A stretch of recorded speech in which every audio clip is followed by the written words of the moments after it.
my channel. My name is Lisa Alistway, and on this channel, you will find a variety of inspirational and informational videos. So if that sounds good to you and you haven't subscribed, please subscribe. My guest today is Stephanie J. Bond, who is a domestic violence survivor. She is also a speaker and trauma expert. Her story is one of resilience, faith, and transcending tragedy. I will be linking her website down below in the description box for your reference. Welcome, Stephanie. Hi, thank you so much for having me. Thank you for coming on my channel today. It's really a pleasure to talk to you about a very serious subject, but I'm hoping that by the end of it, it will be inspirational. Thank you. Thank you for having me. Yes, I am happy to share my story. I am thankful. I just always start off every time I do a talk with, I'm a lucky one. I'm one of the lucky ones that survived. I am thankful. I am blessed. And every day, people die from injuries far less severe than mine. So for some unknown reason, God spared my life. And I feel like it's an opportunity to share my story in hopes that I can help other women. Awesome, awesome. So would you mind, let's go ahead and get into it. I'm not sure how triggering this might be for some people, so we'll give that warning out there. But Sure. Would you please share with us a little bit, about your story? Sure.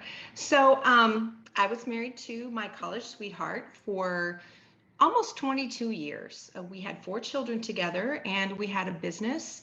We lived in Champaign, Illinois. We were both graduates of the University of Illinois, and we had a student housing business where we were one of the largest landlords on campus there in Champaign. So February 27th, 2010, my husband called me into the bedroom and said there was something he wanted to discuss with me, but not in front of the children. We had the same discussion. We were estranged. He had some mental health issues, and the home, it had just become too much for me to manage. It was very chaotic. I think as his mental illness got worse, abuse started to slowly creep into our home. And anyhow, on this particular day, he said, there's something I want to talk to you about, but not in front of the children. So I followed him into the bedroom, and he always wore a hooded sweatshirt with a pocket in the front. And he was going down the hallway in front of me. And when we got to the master bedroom area, he turned to face me. And I realized at that moment that he had a foreign object in that front pocket. It was a .45 caliber handgun. As soon as I realized what he had, he had grabbed me, I guess, before I realized what he had, and he had shoved me into the back of our walk-in closet. I remember screaming. I remember sheer terror. I remember thinking, it was hard for me to realize that this was the reality of the situation. Like, was he just scaring me, or was this, an attention getting thing? But I think at some point deep down, I knew that this was really a severe situation. So he grabbed me, he threw me in the back of the closet, and he shot me. The first bullet went in my left foot, and it entered just beneath my pinky toe and exited at the arch of my foot. And I remember saying, "Oh my God, you just shot me." And as soon as the words escaped my mouth, I crumbled to the floor, face down. My head was like buried in the carpet. It took me a couple of seconds to realize that I'd actually been shot a second time. That second bullet had gone through my right thigh. It had blown out about 1.5 inches of my femur and grazed my femoral artery. And while I was laying there on the floor trying to just process what had just happened, a third bullet, he shot me a third time. And that bullet went in my right hip and exited my groin. So I'm laying there I'm praying, I'm thinking, can't imagine. I'm thinking of our children walking in on the carnage. We had 4 children at the time. They were between the ages of 6 and 16. And 3 of them were in the other end of the house in the family room area watching TV when this was taking place. I'm praying. I'm certain the next bullet is going to go in the back of my head.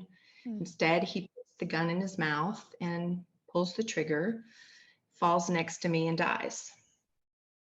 I remember thinking as soon as it took me a little bit to just kind of process and figure out what to do next. So I knew I needed help. The first thing I did was I tried to get up on my elbows and pull myself forward, because somewhere along the way my cell phone fell during the scuffle. So I knew I wanted to get to the cell phone, because I knew if I could call for help, then I could sort of protect my children from walking in on that scene. Well, I couldn't move. And when I couldn't move, I knew I was in trouble. So I started screaming for help. My then 14-year-old son heard my cries for help. I think he ran down the hallway and then decided to run back down to the house phone and call 911. And my then 6-year-old daughter ran down into our bedroom. She called for me, and I asked her if she could see my cell phone anywhere. And I asked her if she could bring me the cell phone to call 911. I told her to close her eyes and not to look. She was, like I said, she was 6.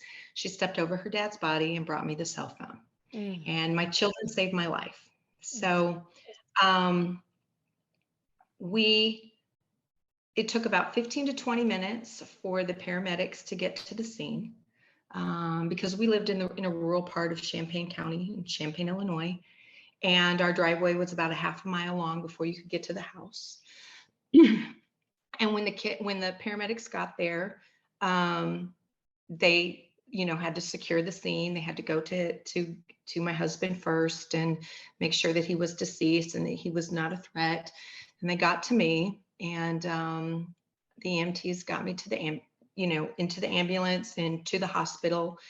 And when I got to the hospital, I was later told that I had about 1/3 of my blood left in my body, because the one bullet that grazed my femoral artery was nearly fatal.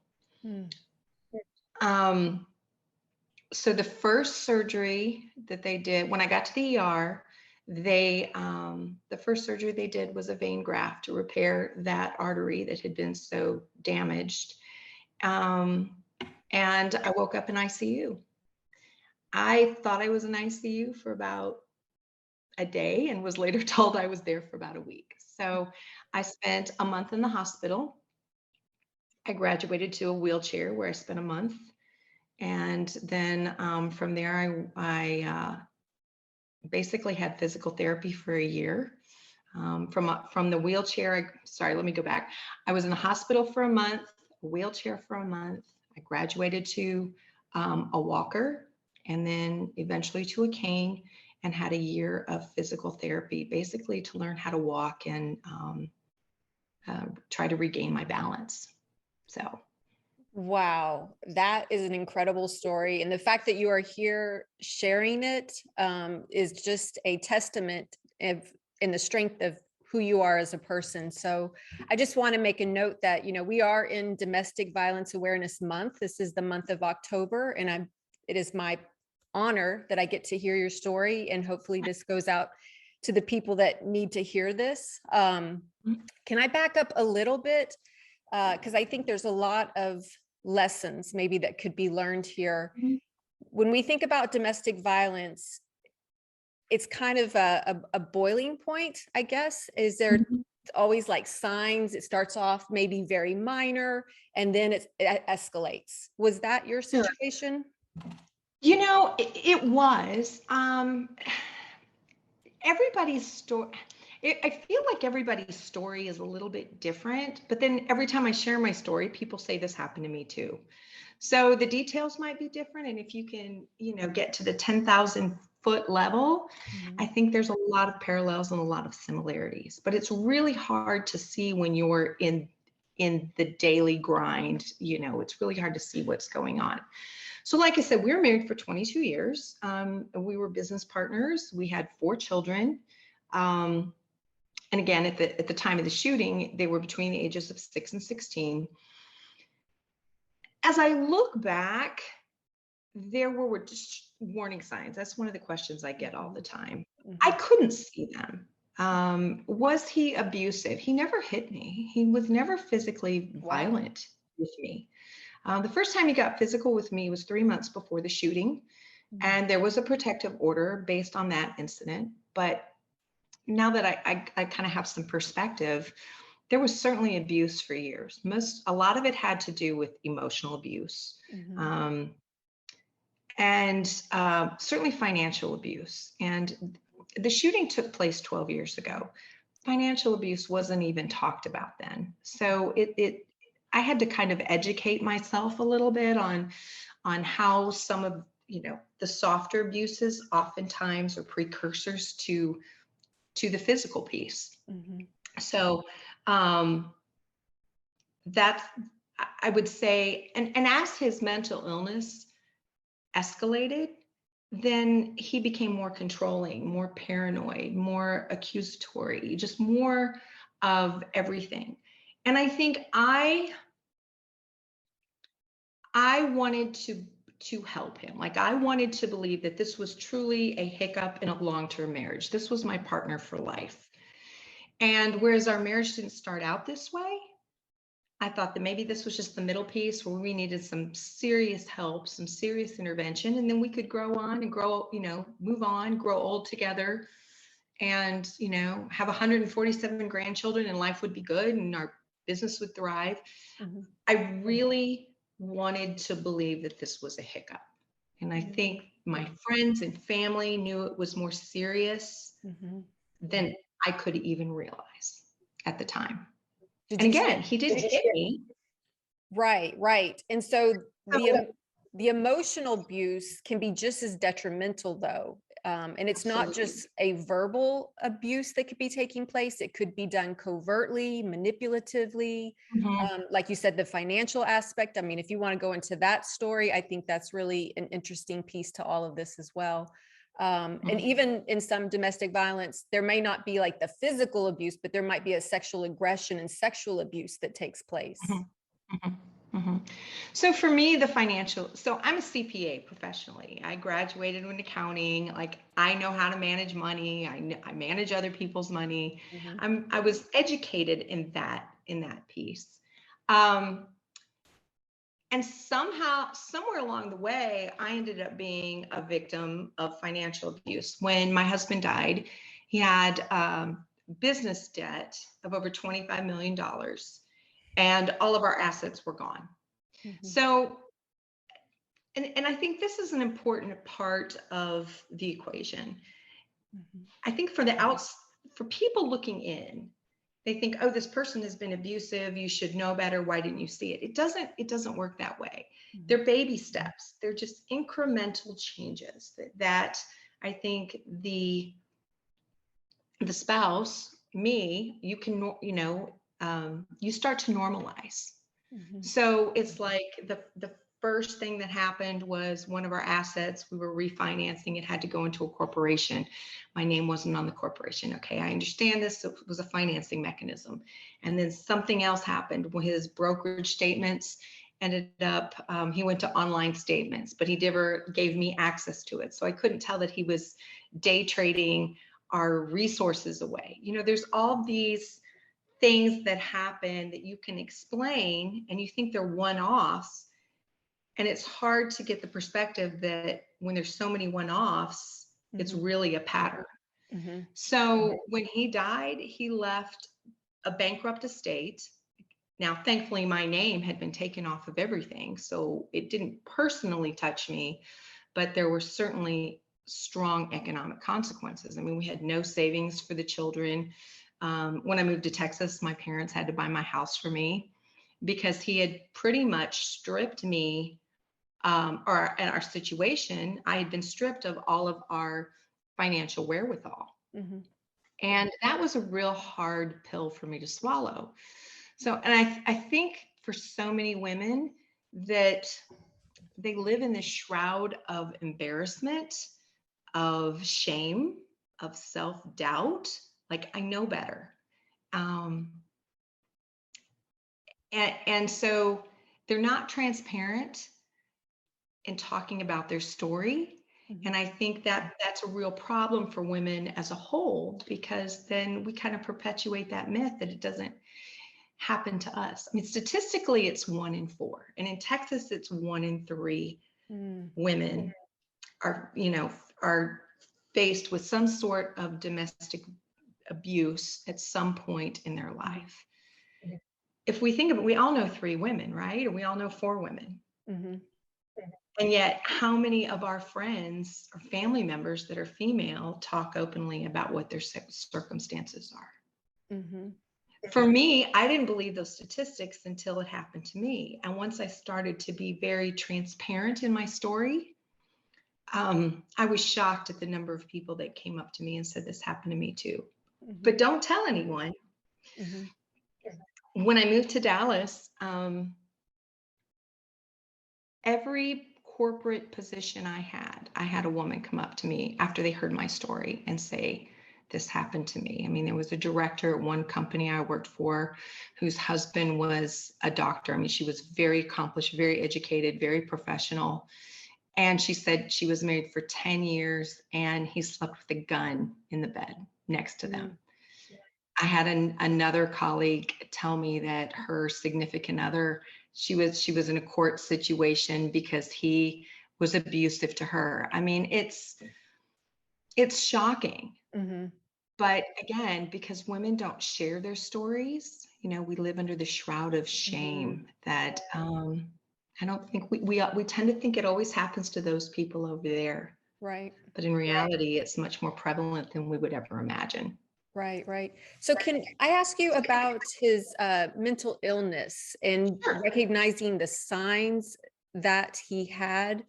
And was he abusive to your kids? Was there any signs in retrospect that maybe you didn't see or could have been a sign? So with this mental illness, like I said, we were married for 22 years. We were together for 25.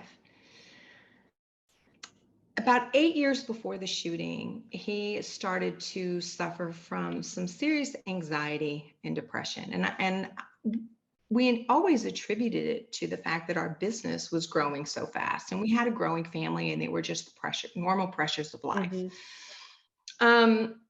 He had been hospitalized for that. The first time was voluntary, and he was put on medication. And then he ended up seeing a new therapist somewhere along the way.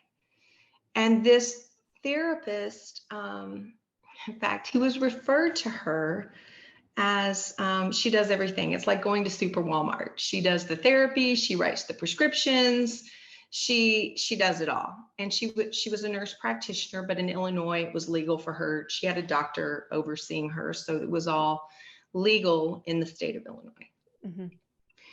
And she was cycling him on so many medications. When he died, he was on 5. It was Abilify, Lexapro, Klonopin, Cymbalta, Lamictal, I believe. Wow. So, but he had been on Effexor, he'd been on Zoloft, he'd been on Prozac, he'd been on Xanax, he'd been on Ritalin, he'd been on Risperdal, and he would get samples. And I, to this day, believe that all of those drugs, all of those interactions over an 8-year period of time changed his brain chemistry, and he was a very different person at the end than what he was the beginning of our relationship. I mean, he was a good father when the boys were young. My older 2 boys were young. He was a terrible father to the youngest children. With respect to your question of being abusive to them, he was emotionally unavailable. He was mean-spirited. And I would have probably never described him as being abusive at that time. But now that I kind of have an understanding of what mental abuse is and emotional abuse is, I mean, it's a fine line between being mean-spirited and emotional abuse. Mm-hmm. So he wasn't kind. He Mm-hmm. was not kind. Mm-hmm. He didn't hit them. Again, he wasn't physical with us, Mm-hmm. but it was all of there was a lot of mental mind games that took place, Mm-hmm. certainly the last couple of years. And how have your kids dealt with all of this? You know, they've all, today they're doing amazing. And I'm very proud of them. But they've all had hiccups. It's been tough. Now I think it's been harder on the older two because they remember their father. They remember the good and the bad. Mm-hmm. And I tend to think we want to put people and things in boxes, right? Somebody's either all good or all bad. And when you have somebody that's a little bit of both, but that's also done something so horrific, Mm-hmm. you struggle with where do they fit? Mm-hmm. How do I make sense of what happened and my father not being the man I thought he should be or that I wanted him to be, Mm-hmm. or it's inconsistent with the memories that I have from when we were young. Mm-hmm. So I think the older two probably struggled a little bit more. I think I have 3 boys and then my youngest is a daughter, and the 3 boys definitely struggled with, I mean, how do you share with your peers that, no, I don't have a dad and this is his story, right? It's a hard thing for children and young adults to process. Mm-hmm. My daughter she processed very differently. I mean, I think she became an overachiever. She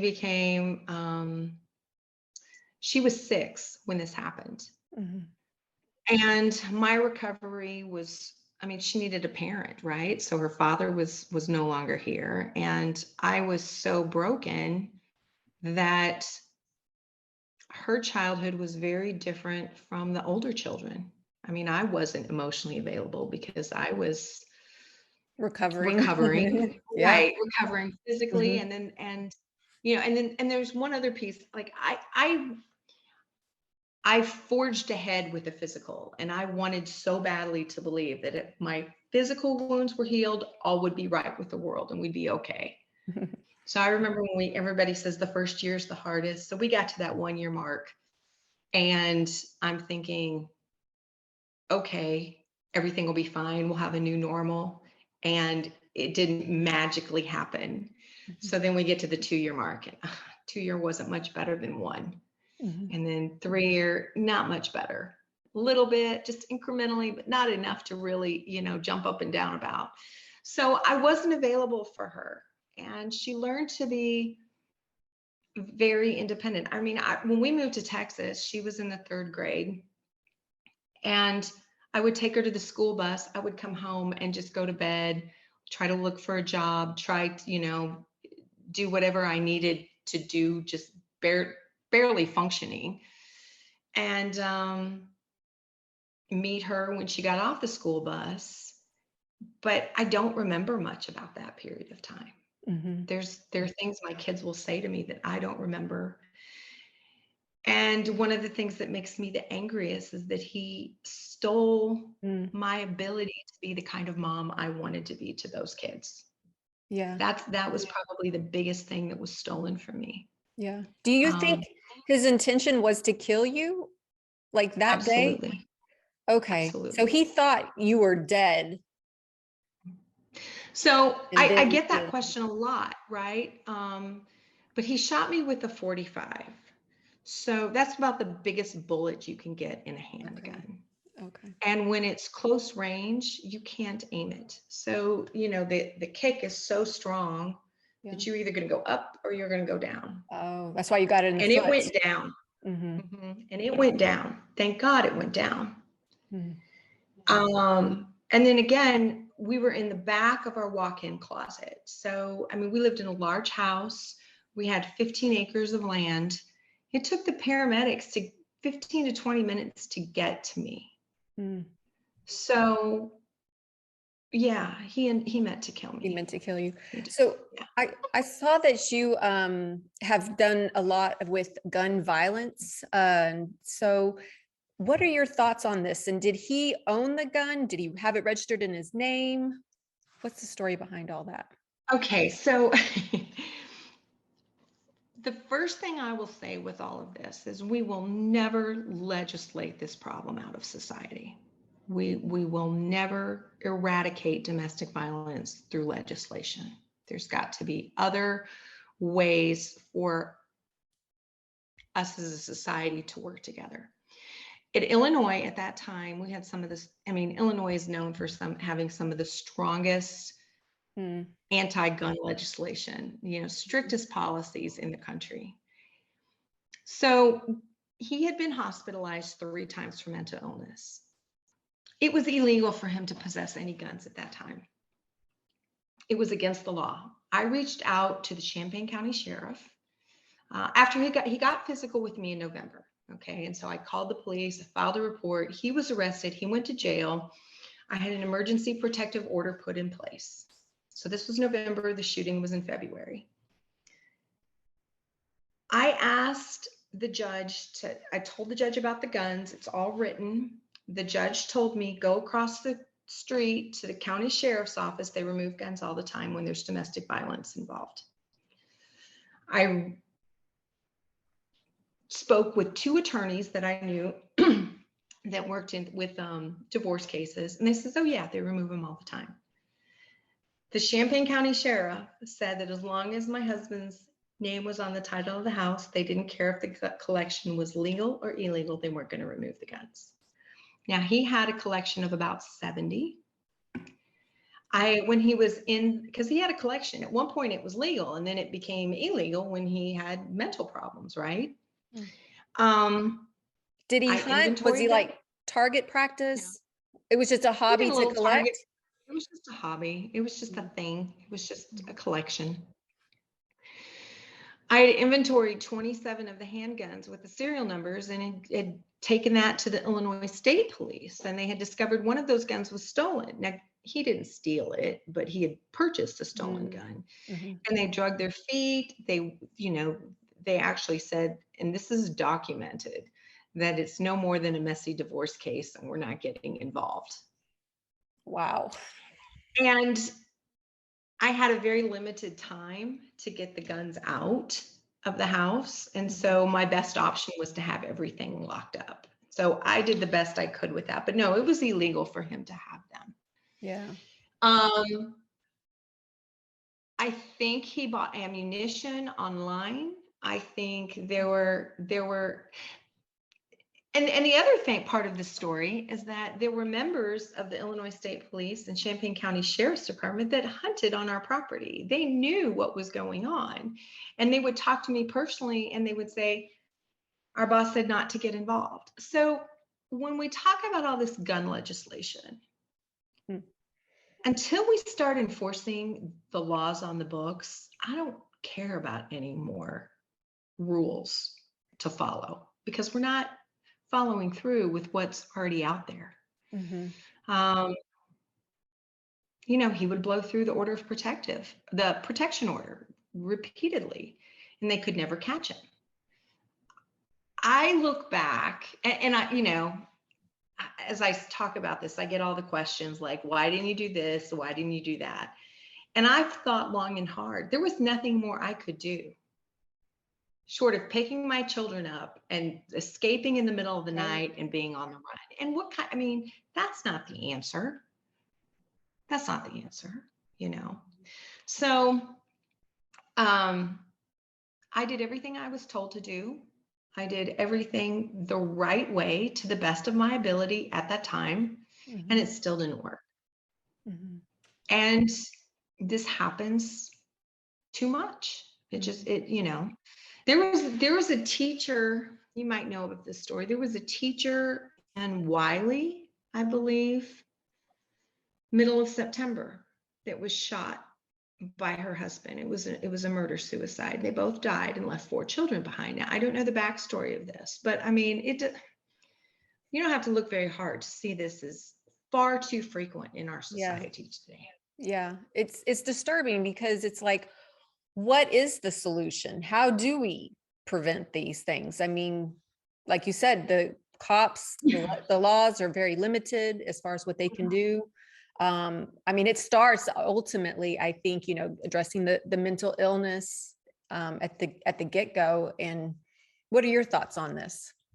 Well, so I tried that, and due to HIPAA laws being, the walls being so high when it comes to HIPAA, my husband would go to his therapist and say, well, this happened. My wife did this. My mother did this. Life is unfair.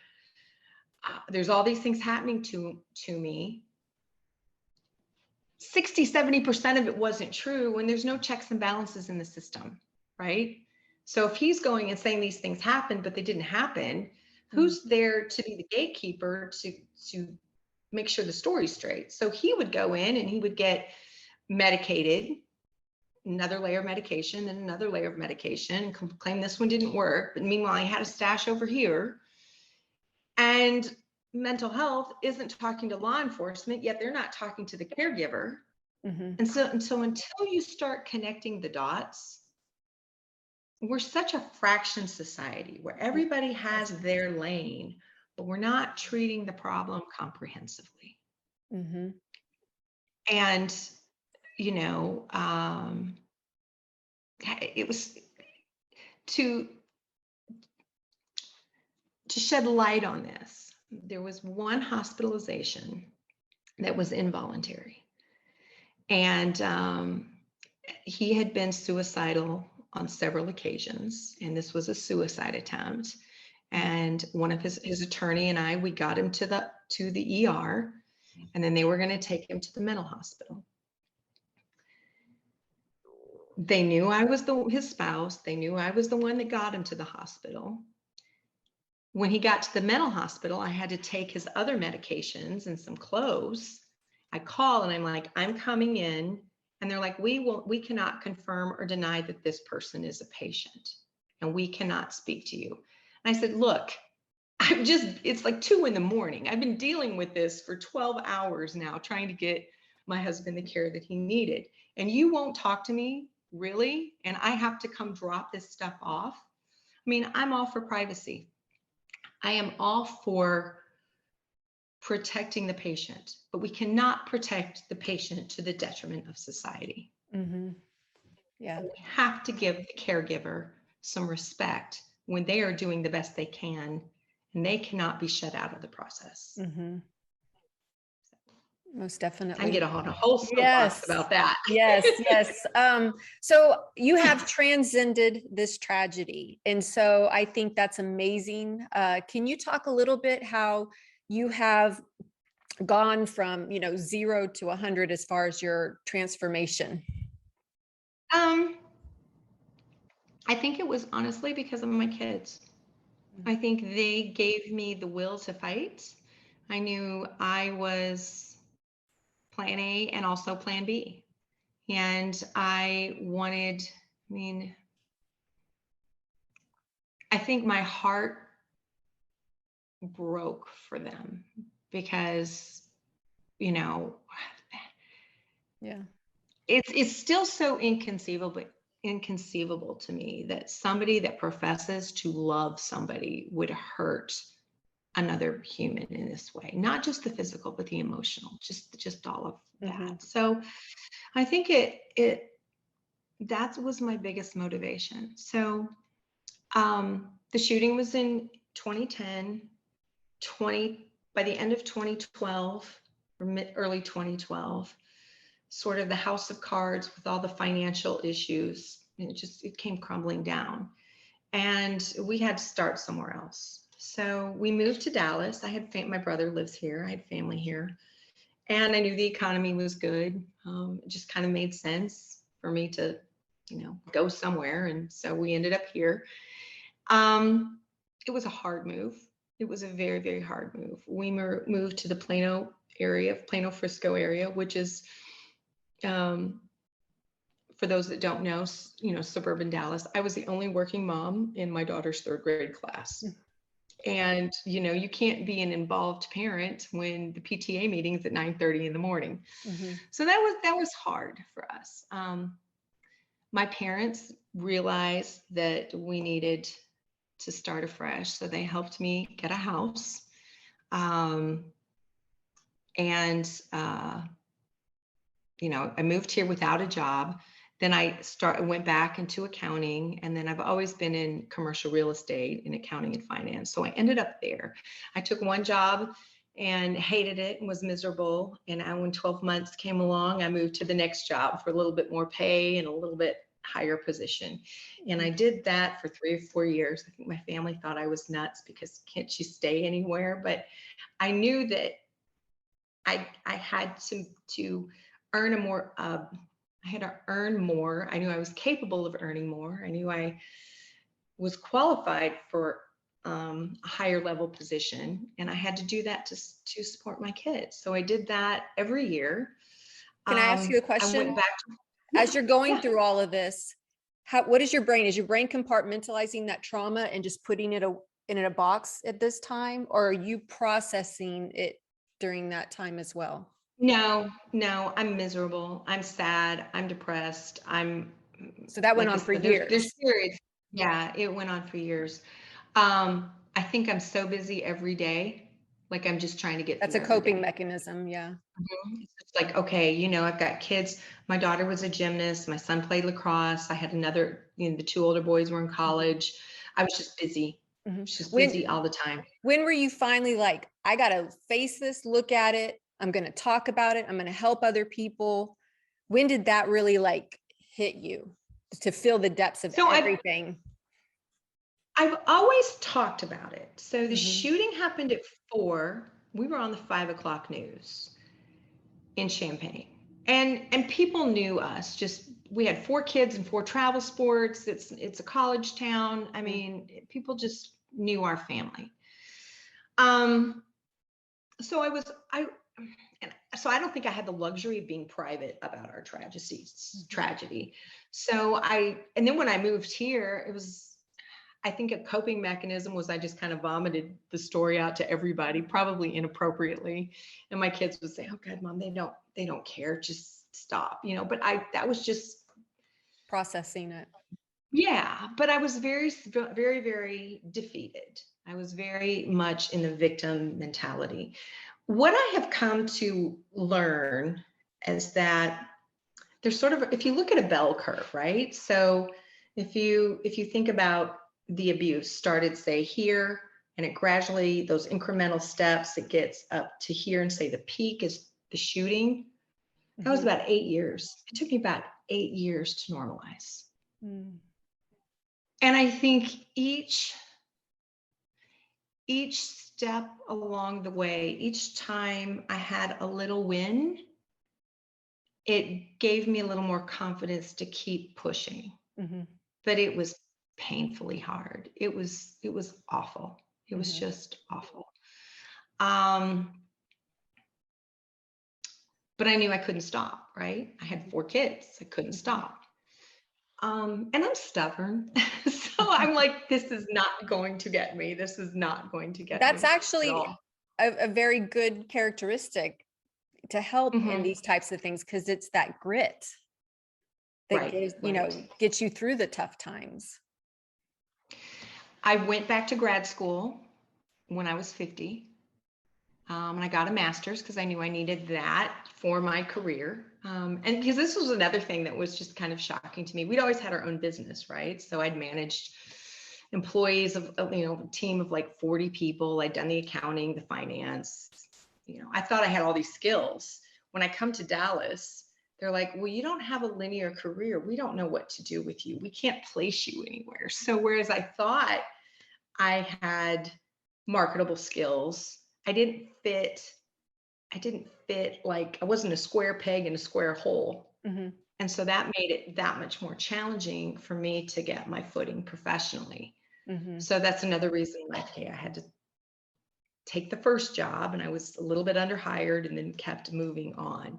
But for me, it was, I think that staying busy, going to grad school, Having when my goals. kids are still home, just, Mhm. it was that it kept, I didn't have to think about what had happened to us. I was just moving forward. Mhm. Um, So it's I like would say after, it's like, yes, you acknowledge it, but you don't dwell in it because there's life to be lived still. You are still here. Your kids are still here. So I think when, tragedy like this can happen to somebody, they get stuck and they, Mhm, a part of them dies with the other person. And so mhm. um when you talk about that transcending tragedy, if anybody is listening, what advice would you give them in those moments to help them transcend their tragedy? Transition. Mhm. I think there's a saying, we laugh about it for other reasons here in the house, but fake it till you make it. Keep going through the process. Just don't stop. Yeah. I mean, you have to give yourself grace, right? You Yeah. have, but confine it. Like, okay, I'm going to spend Sunday in bed. I'm going to cry. I'm going to drink a whole bottle of wine. I'm That's not going to speak to acknowledging it. Yeah. anybody. Mhm. I'm going to do it, but by golly, at Monday morning at 6 o'clock, I'm done.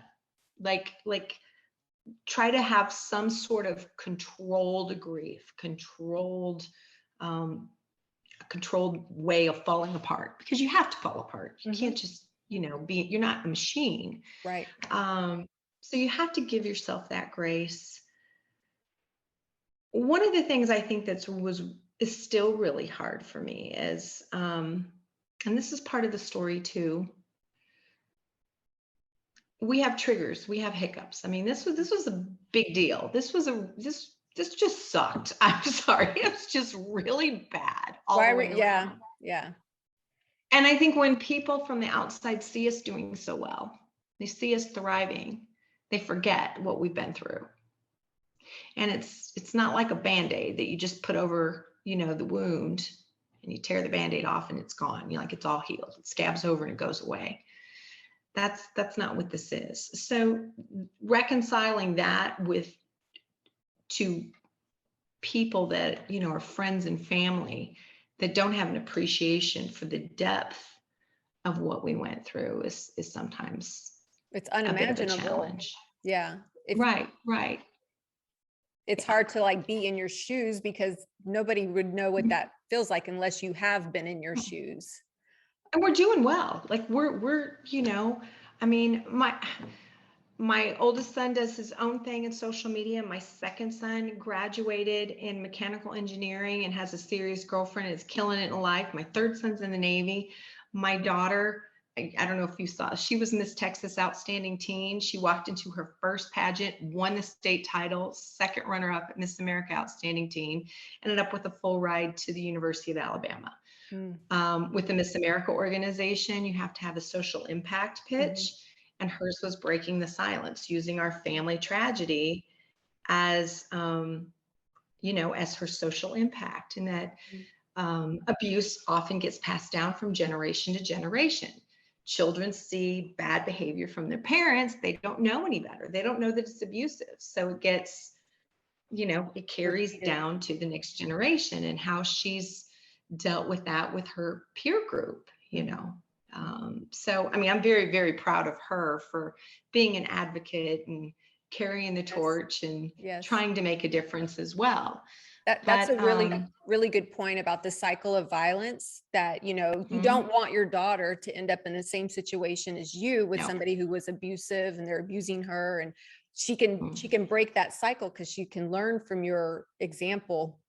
And Mhm, same thing with your sons. right. These are times where, families can come together stronger, or if they, Mhm. if they do the work, or if they don't do the work, this is where I think those cycle of violence, continues on. And that's one point with that too, is work is different for, it's different for everybody. It's one of the things I get a lot is, I hope you're in therapy. We've had therapy, and I think therapy has been instrumental in our Mhm. growth and development. but it's not It's not a a forever one-stop shop. thing. It doesn't fix it. No, you still Yeah. have to do the work. You still have to exercise. You have to eat right. You have to Yeah. feed You have your to mind with live. good things. Right. You have to do the work as well. Somebody can't tell you what to do. Somebody can't fix it for you. You have to do it. Mhm, And it looks like different things to different people. mhm. So, my children's journey has been very different than mine when it comes to Mhm, recovery. And there are times I don't think they're fully recovered, and they may never be. mhm, It's just something that we will always have to live with. mhm. Yes, yes. And I want to say thank you for sharing your story. And I'm hoping that, Of course. there's women out there that are experiencing minor abuse. I want them to, recognize that that can escalate if you're not careful. It doesn't have to just be a physical, it can be the emotional abuse. And like you said, read up on the signs that you may not even realize that you're being abused. Right. No, absolutely. I appreciate you having me on. So, Yes, yes. Well, we're getting here toward the end. Do you have any like final thoughts that you would like to share?